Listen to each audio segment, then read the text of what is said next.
मित्रों, नमः संस्कृताय। आज फिर से हम आपके सामने एक नई वीडियो के साथ उपस्थित हैं।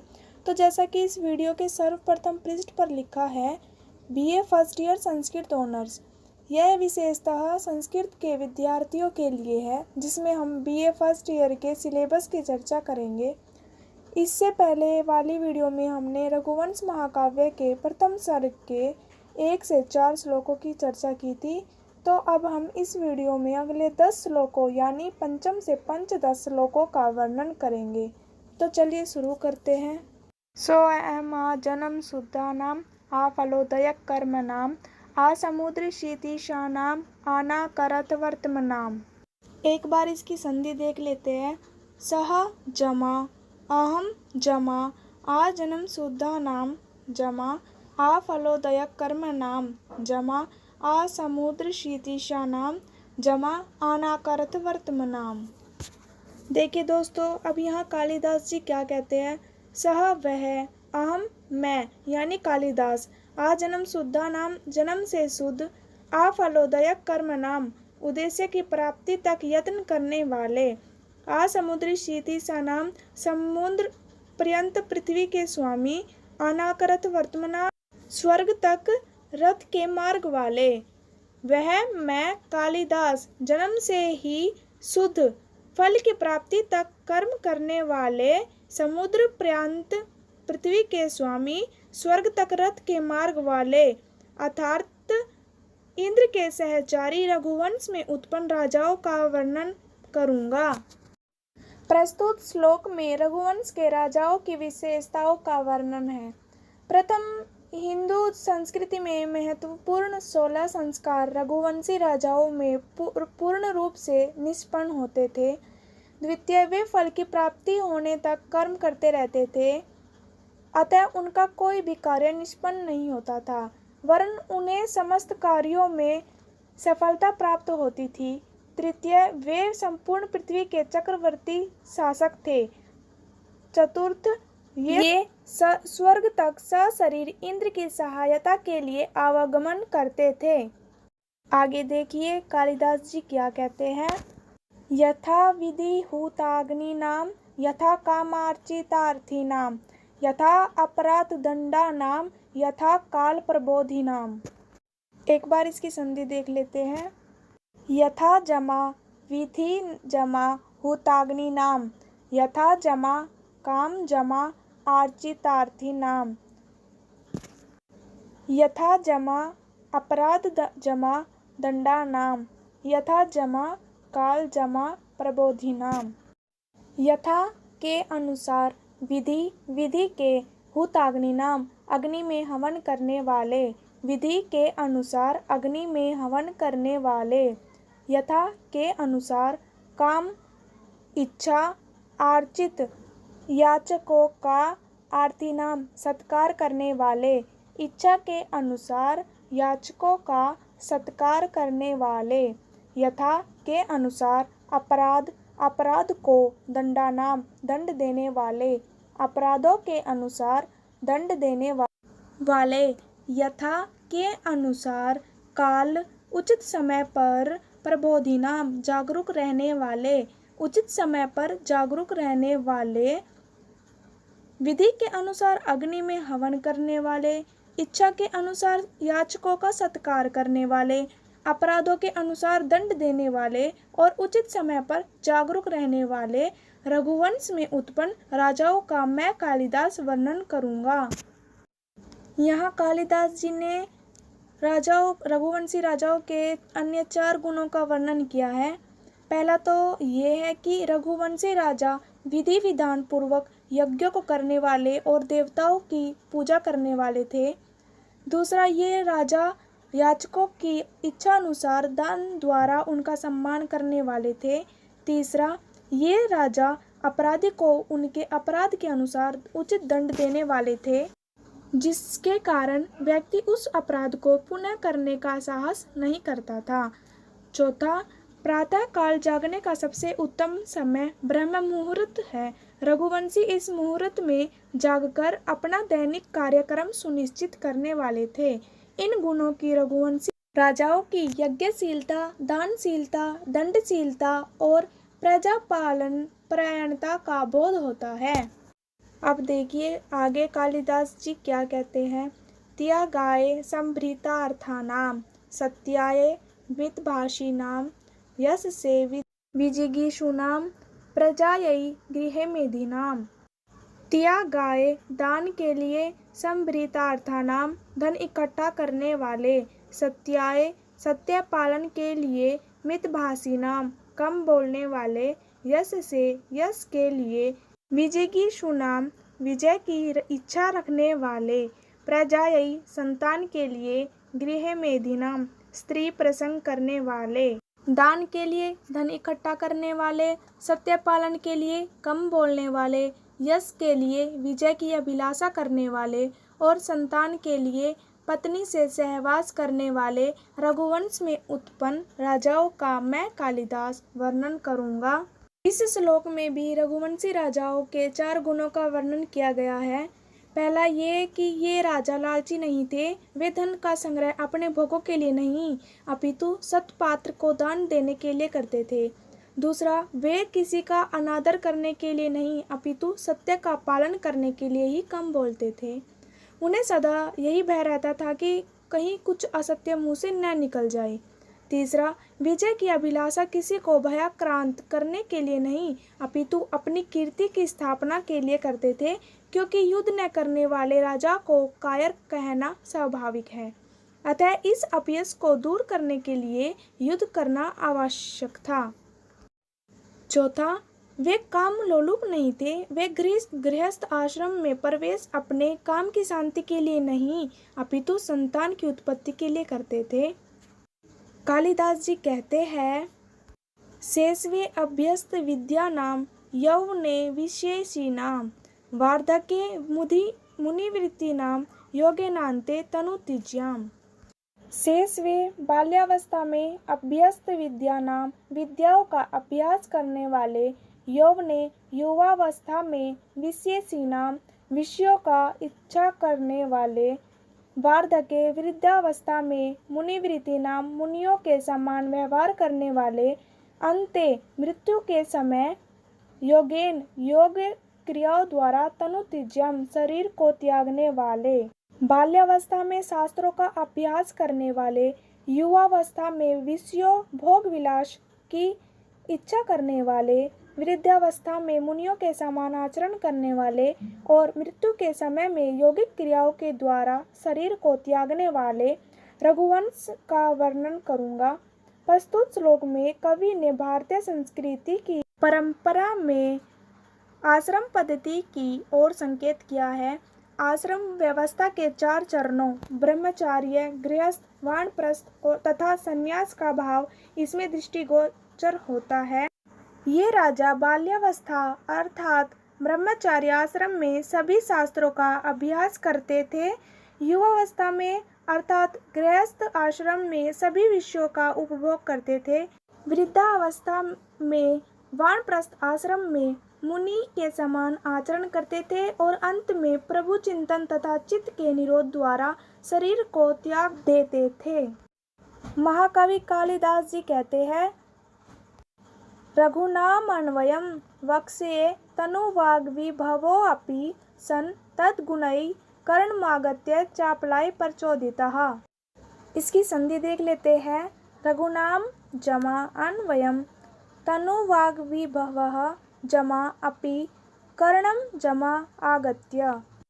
तनुवाग्विभवः थोड़ा जानने वाला, सन होता हुआ, अपि भी तद्गुणैः उनके गुणों द्वारा, रघुवंशी राजाओं के गुणों द्वारा, कर्णम कान में, आगत्य आकर, चापलाय चंचलता के लिए, प्रचोदितः प्रेरित किया हुआ, रघुनाम रघुवंशी राजाओं के अन्वय वंश को वक्ष्ये कहूँगा।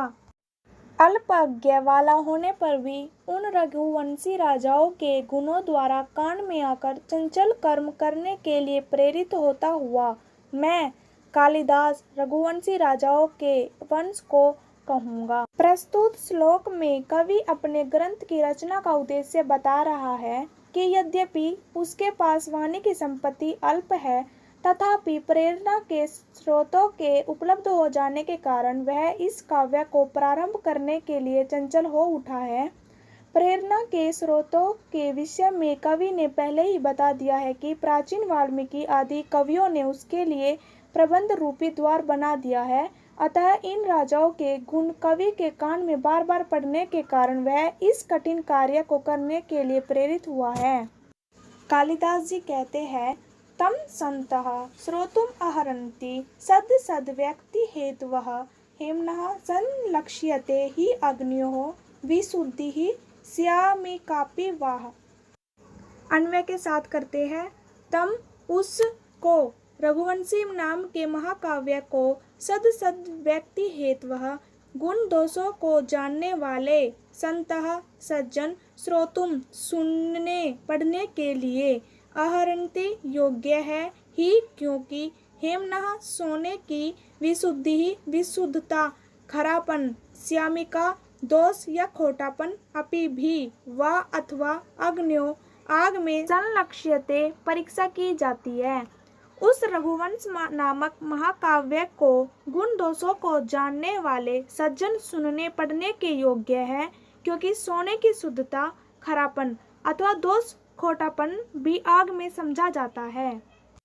जैसे सोने की शुद्धता की परीक्षा अग्नि ही कर सकती है, अतः कवि अपनी रचना के विषय में ज्ञानी आलोचकों से सुनने की प्रार्थना कर रहा है, जिससे कि उसके काव्य के गुण और दोषों का निर्णय सुचारू रूप से हो सके, क्योंकि रचनाकार तो केवल रचना का निर्माण मात्र करता है, वह रचना कैसी है इसकी परीक्षा तो आलोचक ही कर सकते हैं। तो चलिए दोस्तों, आगे देखते हैं कालिदास जी क्या कहते हैं।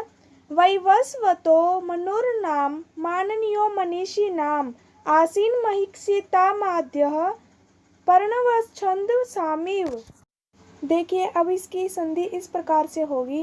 वैवस्वतो मनुर्नाम, वैवस्वतः जमा मनुः जमा नाम, आसीन महिषितामाद्यः आसित जमा महिषिताम जमा आद्यः, पर्णवच्छन्द साम पर्णवः जमा छंद साम।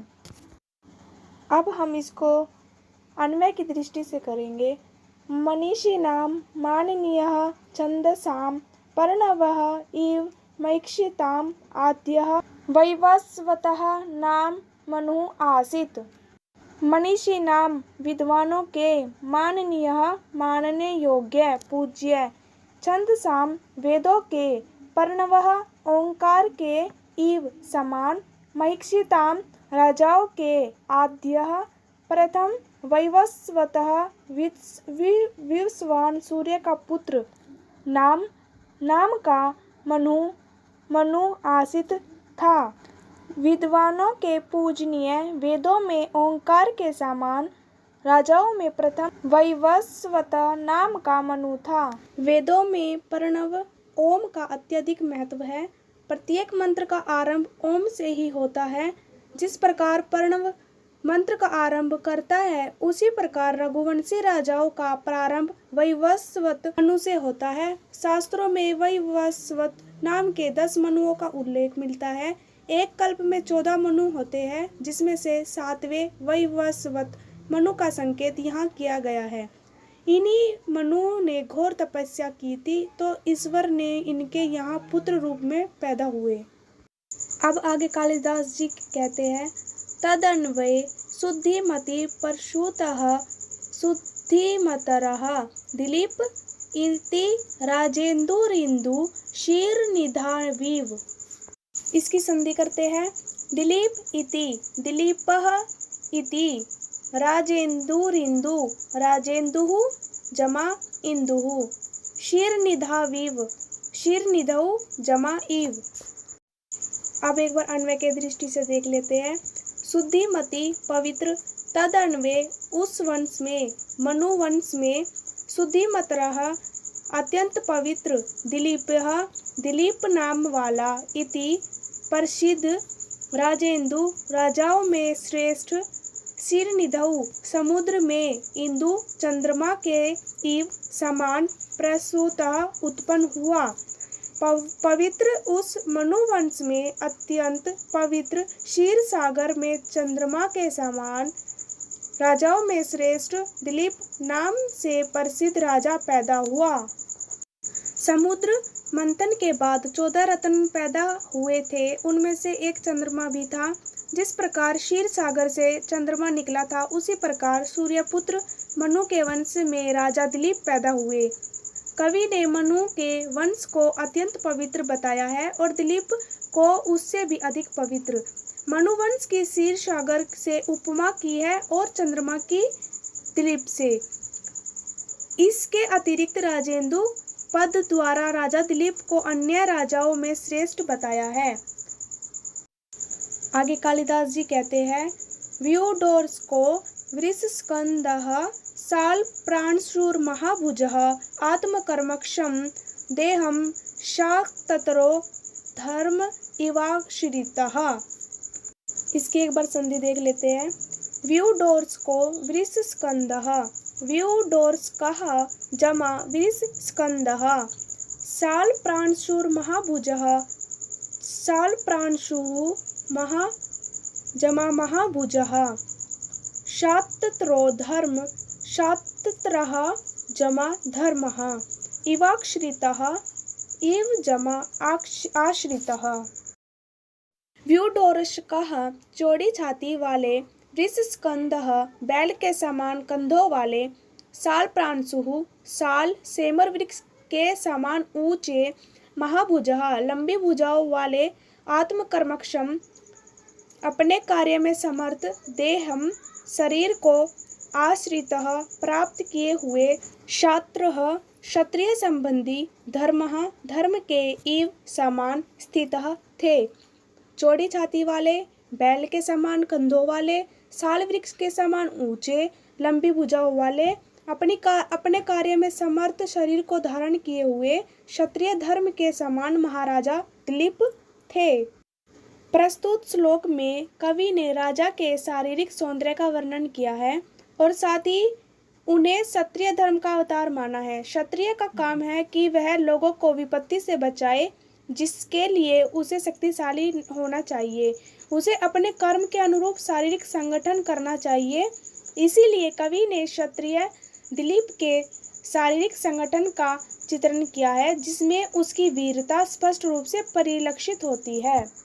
सर्वातिरिक्त सारेण सर्वतेजो अभिभाविना स्थितः सर्वोन्नतेनोर्वीं क्रांत्वा मेरुरिवात्मना। इसकी एक बार संधि कर लेते हैं। सर्वतेजो अभिभाविनः, सर्वतेजः जमा अभिभाविनः, सर्वोन्नतेनोर्वीं, सर्व जमा उन्नतेन जमा उर्वीं, मेरुरिवात्मना, मेरुः जमा इव आत्मना। अब हम अन्वय की दृष्टि से करेंगे। सर्वातिरिक्त सारेण सबसे अधिक बलवान, सर्वतेजो अभिभाविना सब प्राणियों को तेज से तिरस्कृत करने वाला, सर्वोन्नतेन सबसे ऊंचे, आत्मना शरीर से, मेरुः सुमेरु के, इव समान, उर्वीं पृथ्वी को, क्रांतवा व्याप्त कर, स्थितः स्थित थे। सबसे अधिक बलवान, सब प्राणियों को तेज से तिरस्कृत करने वाले, सबसे ऊंचे शरीर से, सुमेरु पर्वत के समान पृथ्वी को व्याप्त कर स्थित थे। प्रस्तुत श्लोक में कवि ने राजा दिलीप के विशाल पौरुष का चित्रण किया है। राजा दिलीप उस समय के सभी तेजस्वी और प्रतापी राजाओं में महानतम थे। जिस प्रकार सुमेरु पर्वत पृथ्वी पर फैला हुआ है, उसी प्रकार राजा दिलीप ने सारी पृथ्वी को अपने वश में कर लिया था। चलिए अब आज के चलते हैं। कालिदास जी क्या कहते हैं। आकार सदृश प्रज्ञः प्रज्ञया सदृशागम आगमय सदृशारंभ आरंभ सदृशोद्य। आकार सदृश प्रज्ञः आकृति के समान बुद्धि वाले, प्रज्ञया बुद्धि के, सदृशागमः समान शास्त्र अध्ययन वाले, आगमयी शास्त्रों के, सदृशारंभः समान ही कर्तव्य वाले, आरंभ सदृशोद्यः कर्मानुसार फल प्राप्त करने वाले। महाराजा दिलीप आकृति के समान बुद्धि वाले, बुद्धि के समान शास्त्रों में अध्ययन करने वाले, शास्त्रों के समान कर्म करने वाले और कर्म के अनुसार फल की सिद्धि वाले। प्रस्तुत श्लोक में राजा दिलीप की बुद्धि, कर्तव्य एवं सफलता की महत्ता एवं विशेषता को प्रस्तुत किया गया है। राजा दिलीप की आकृति जिस प्रकार मनोहर तथा सबल है, उसी प्रकार उनकी बुद्धि उत्कृष्ट है। उत्कृष्ट बुद्धि होने के कारण ही उनका ज्ञान बाहुल्य था, जिसके अनुसार कर्म करने पर उन्हें सफलता प्राप्त होती थी। इस प्रकार दिलीप का कार्य सभी के लिए प्रेरक था। तो चलिए दोस्तों, हमारे 15 श्लोक खत्म होते हैं। अगले श्लोकों के बारे में पढ़ने के लिए इस वीडियो को ज़्यादा से ज़्यादा शेयर कीजिए। तब तक के लिए धन्यवाद।